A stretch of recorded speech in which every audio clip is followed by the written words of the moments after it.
Neil Gaiman, The Graveyard Book. Chapter 1. How Nobody Came to the Graveyard. There was a hand in the darkness, and it held a knife. The knife had a handle of polished black bone and a blade finer and sharper than any razor. If it sliced you, you might not even know you had been cut. Not immediately.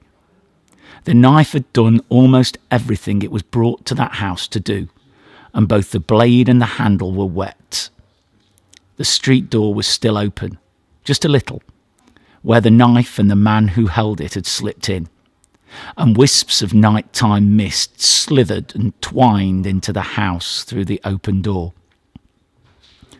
The man Jack paused on the landing.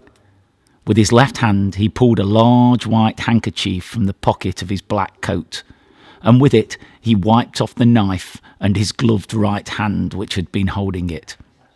Then he put the handkerchief away. The hunt was almost over.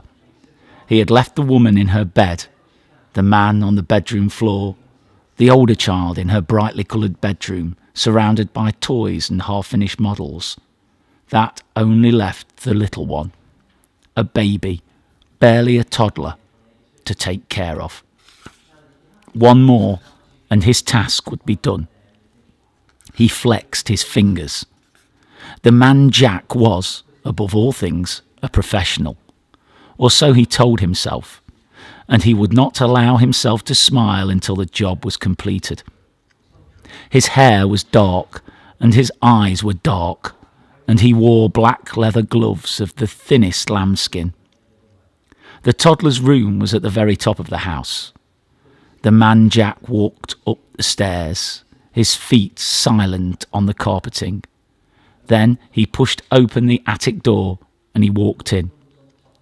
His shoes were black leather, and they were polished to such a shine that they looked like dark mirrors. You could see the moon reflected in them, tiny and half full.